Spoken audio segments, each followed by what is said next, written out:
Hello, everybody, and thank you for joining in on today's call. I am Kara Egizi, the marketing coach at Tab Home Office. I am facilitating today's call, and the topic is marketing for events. Event coaching is a series of screen sharing calls starting 6 weeks prior to the date of the event, going all the way through to the event and covering all the marketing necessary for the event, and then a feedback call after the event has been completed to review how everything went, discuss the good, the bad, and the ugly, and see, as always, if there are any improvements that can be made to the process. So that being said, the first thing someone needs to do is to decide what type of event they want to execute, generally a round table or a topic talk. A topic talk is the Timeless Principles presentation. You need to decide which type of event you want to execute because that will impact your choice of venue. As in, if you run a round table, you will need a venue with a boardroom, obviously, that has the appropriate seating arrangements. Here is a little sample. Well, that didn't help.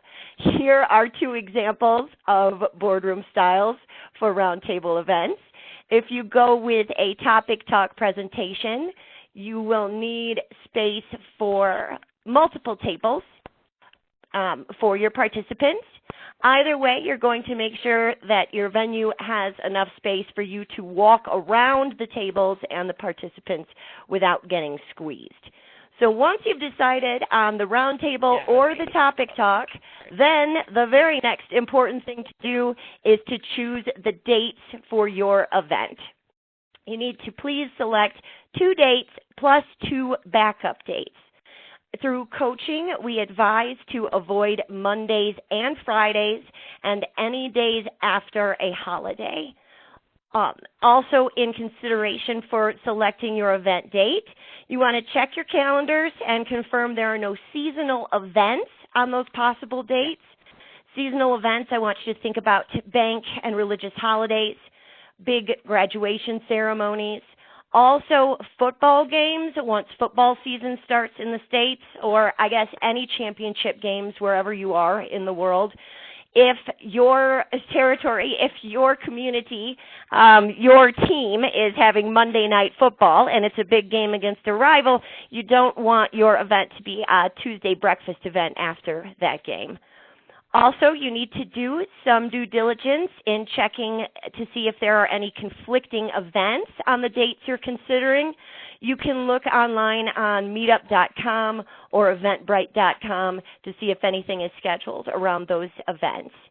Please keep in mind that the event dates must be good for prospects and attendees and not just convenient for your schedule. Once you have your 2 dates plus 2 backup dates, the very next thing you need to do is select and book a venue. Once you have dates and see that the venue is available on those dates, we book it, and then marketing events start from there. When you are considering a venue, we want you to keep in mind a professional business atmosphere. Think about chambers of commerce, country clubs, maybe fancy golf clubs, smaller hotels.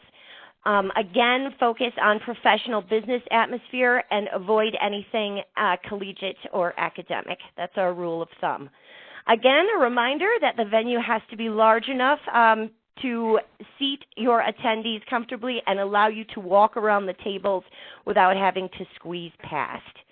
We do have in marketing coaching for events an entire checklist of what your venue should, or things to consider when selecting your venue. Everything from are the restrooms clean and well stocked to does the venue maybe smell odd? How are the traffic patterns to your venue? What's the parking situation? Is it easy to park? Is it free to park?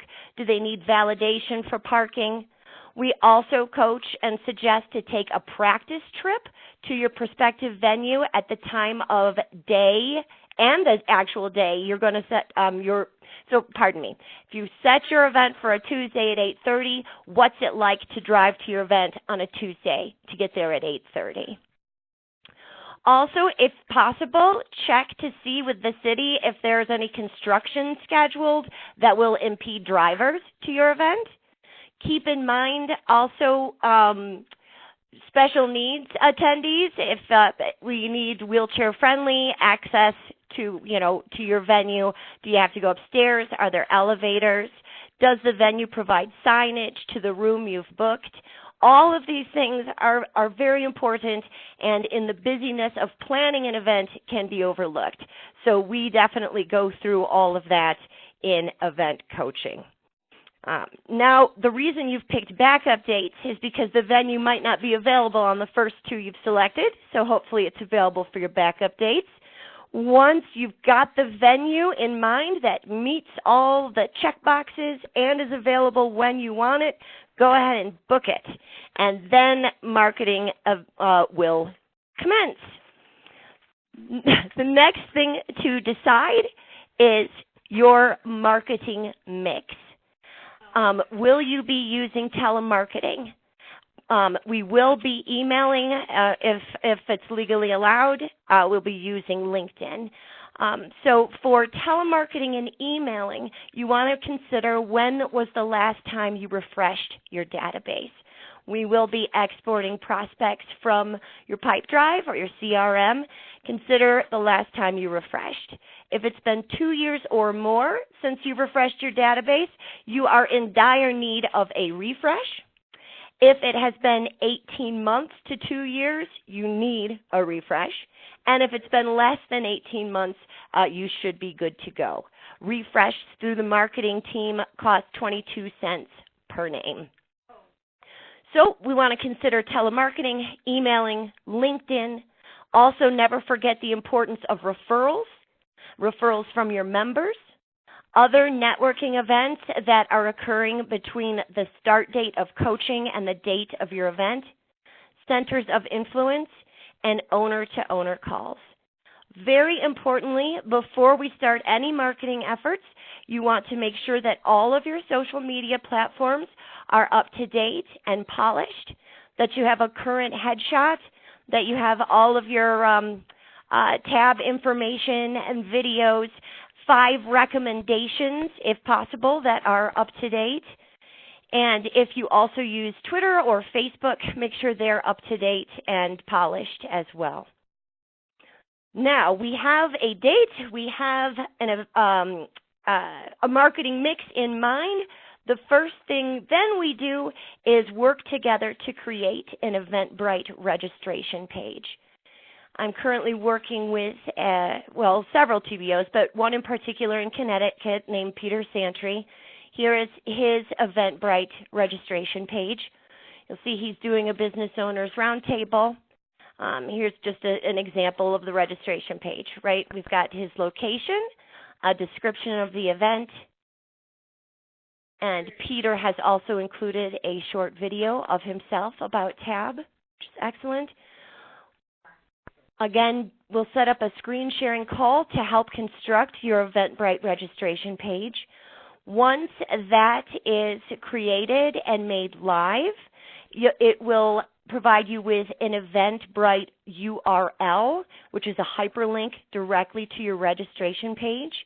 When we do email invitations and LinkedIn invitations to your event, we will include that URL in all of those communications so that recipients can very quickly receive your invitation, click on that link, and register on Eventbrite. Thank you. Bless you. Thank you. Yes. All right. Okay. Sorry, that shook me a little bit. All right. So we've got our Eventbrite registration page. We're ready to blast out that URL.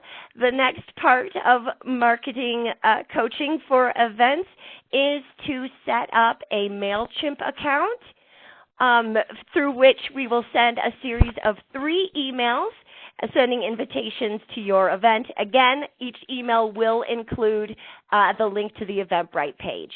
If you can see my screen here, you'll see I have set up several templates for events. I can create the template for you with your signature, your contact information, and share that with you from my MailChimp account to yours. Setting up the template is generally the most time-consuming part of the process. So instead of reinventing the wheel, I just tweak one for you, share it with you, and we'll work from there.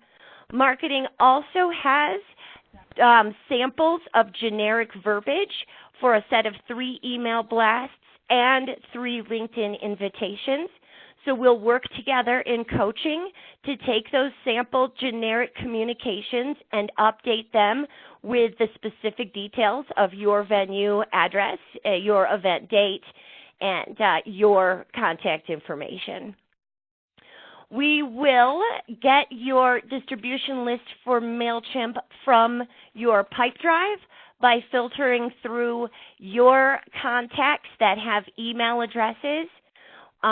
This needs to be exported in CSV format for import into MailChimp. I, again, coach and help with that, and then it is the TBO's responsibility to go through the list and call out anybody that doesn't meet revenue requirements or is maybe not in the preferred location, or someone who has opted not to be contacted. And then we take that, we import it into MailChimp, and there's your email list. Again, that's why it's important to refresh your database. As for LinkedIn, same process, except that you will, same process being that we have, again, the sample verbiage for invitations through LinkedIn. What you will do there is use your Sales Navigator platform, if you have that, to use the filters to specifically target current business owners in the zip code of the selected venue, and then send them out invitations to your event through LinkedIn, again, including the Eventbrite URL for easy registration to your event. If you opt for telemarketing also with your event, I will refer you to Alexandra Ortiz here, and she will work with you and generally eCreek to get the appropriate list, and you'll work directly with the telemarketing company and Alex on that. Telemarketing starts 2 weeks prior to your event date, and there are 3 passes plus a confirmation call through that, and we have scripts for that through our telemarketing companies. Now, the juggling starts when prospects confirm attendance or register for your event through telemarketing or through email or through LinkedIn. You'll work with a telemarketing company to make sure that that prospects get registered through Eventbrite, and any prospect who registers by receiving your email or your LinkedIn invitation, that's easier because they just they'll click the link and register directly on your Eventbrite registration page. So it's this pronged attack of LinkedIn invitations, email invitations, telemarketing, but also never forget the importance of doing owner-to-owner calls, hitting up your members for referrals, and participating in any networking events between the start of our coaching and the event date. Now, outside of marketing and invitations, through coaching, we also cover all the various and sundry bits that can slip from your mind. Things like, what kind of name tags will you have on the table in your event? The sort of, hello, my name is stickers, generally we found work the best. If you end up creating name tags for registrants, if they don't show, then you have a name tag you can't use. So if you have the sticky notes, then they just write their own name on it when they arrive, and you've got nothing wasted. Also, we cover, do you have books, a stash of books to give away at your event? Generally the Timeless Principles books. Do you have tab folders? You'll need a folder for every registrant, which you'll put on the tables the morning of the event. These folders should include the non-disclosure form, an attendance and feedback form, and if you want, a tab infographic. And we do have generic samples of the non-disclosure and the attendance feedback form that you just tweak to, again, reflect the specifics of your event. Also, do you have tab pens? Do you have paper? Do your pens work? Does the venue provide audio-visual equipment, or is there equipment that you need to provide for yourself? We do have a PowerPoint available for your use that's kind of an intro for your event. It's a loop of tab member testimonials, and you can have that playing in the background as your registrants arrive. Another thing we discuss in coaching is catering. Does the venue provide the catering, or will you bring in outside food? If you're bringing in outside catering, try to use, obviously, a local small to mid-sized business to stay in line with the tab way. We also discuss making sure that before the event you have a clean, pressed business suit or business outfit ready to wear and a backup in case you spill coffee on yourself. The morning of the event, we also have a sample text message reminder. As early as feasible on the morning of your event, you will send a text message reminder to any registrants who provided their cell phone number to you. Also, things to consider that we cover: having a jar and a registration table. A jar is to collect business cards, and the registration table is to meet everybody, hand out their name tags. Also, will you have a separate table for the books that you're going to give away? And that's why this intensive process is a series of at least 6 calls 6 weeks out to make sure that no T is left uncrossed. Most importantly, please be sure, something we cover is to be sure to take pictures of your event for posting on social media. Speaking of social media, something a TBO decided to try, again, Peter Santry, whom I'm working with right now, has decided also to post his event on his LinkedIn account. And here you can see it. He just took the graphic and the verbiage from his Eventbrite registration and posted it on LinkedIn. And so far I see 11 likes on that. Just in case you're curious, Peter's got 2 dates for his event, and right now he has 15 registrants for both dates, and his event is happening May 21st and May 22nd. All right, that was a ton of information gone through, something that marketing hands off to Ben and Phil. Once we have your confirmed date for your event and marketing has commenced, I will let Phil Schwollert and Ben Keller know and tell them your event dates, and they will work with you on your presentation, on the verbiage for your presentation, the intro, and the tab pitch. So you'll work with me on all of your invitations, your registration page, and your recipients list, and Ben and Phil for your actual presentation. Okay, so that was quite a lot to digest. I hope you've been writing down some questions for me because I'm ready to hear from you now. Please.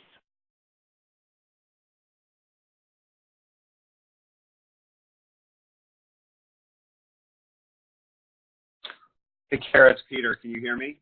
Hi, Peter. I totally used you. I hope that's okay. Yeah, no, that's fine. Okay. I'll just make a comment on a couple things. First of all, Kara's been incredibly useful in getting me organized and everything else. I will say that I did not use the telemarketing email list and contacts and some LinkedIn. and have gotten over 35 or 36 people coming to my 2 dates. And Fabulous. and I will, when you do get, I think email is really effective, and maybe more so even than LinkedIn, because when you do connect with people on LinkedIn, if you're keeping your and get those emails into your CRM, your LinkedIn, all your LinkedIn people through their contact info will into your email CRM, and you don't really have to do LinkedIn, so you can cut out a step if you're keeping your database up to date. Yes, the importance of the refresh and keeping your database up to date. Peter, so you have, what'd you say, 35 people? Yeah, it's actually, 36 today, yeah. That's fabulous. Now, but everybody should keep in mind, because we start 6 weeks out with these marketing efforts and invitations, if you're not seeing results like that, we will tweak however we need to, add whatever we need to.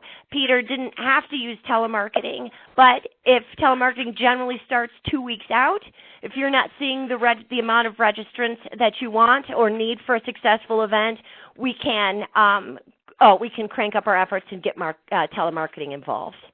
But Peter, that's great. I'm really excited about your event. Yeah, thank you. Yeah, and thank you for letting me use your examples. And Kara, one other thing. I'm sorry. I also marketed through each 2 chambers of commerce in my area too, and put it on their sites and on their event calendars. And I did get 2 or 3 people signing up from that. So that's another thing you should consider. Yes, definitely. And I'm working with a new TBO now as well, named Bob Green in Chicago. He hooked up with his local chamber, and they actually were so excited about his event that they committed to getting 8 attendees for him. So chambers are very powerful, and they can be used for that purpose as well. And you had 2 people sign up through that. It's a great, excellent resource.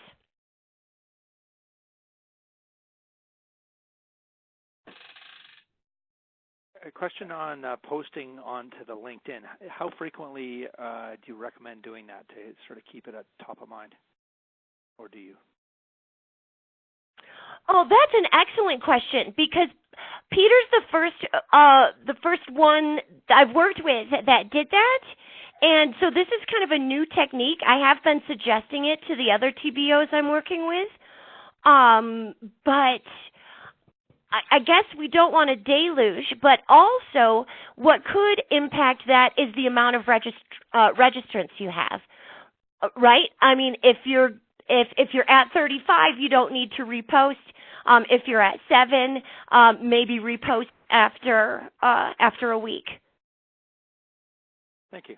But I think we could brainstorm on that in coaching and take it on a case-by-case basis, again, depending on what kind of traction the event has already. Thank you. Yeah, thank you. That was a really good question.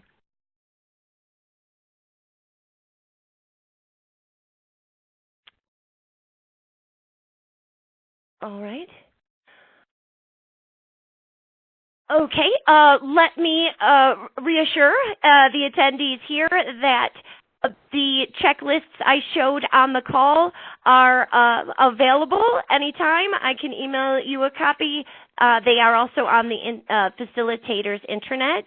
If you want to just discuss strategy for an event before committing to the 6 weeks program, I'm very happy to do that as well. I think that roundtables in particular are very effective tools for member acquisition, and I strongly encourage you to contact me either directly or through the team at _marketing support@thealternativeboard.com. And what I worry now is that we're going to end the call, and then there will be several questions. So for anybody that's a processor like me, so please don't hesitate to email me any questions or give me a call. If I can't answer the phone, it's because I'm on a coaching call. But don't even think twice. I am here to assist.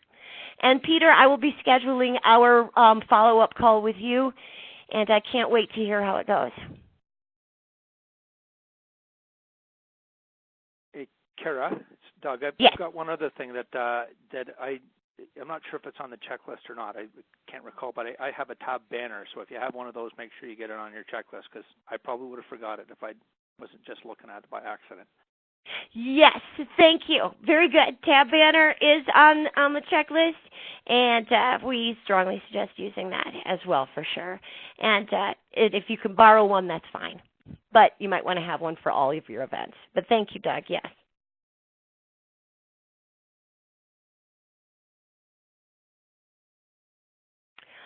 All right. Well, thank you, everybody, especially Doug and Peter. And I am going to go ahead and turn off the recording now. And I thank you again for joining this call, and I hope you have a great rest of your day and an excellent weekend. Thanks, Cara. Thanks, Kara.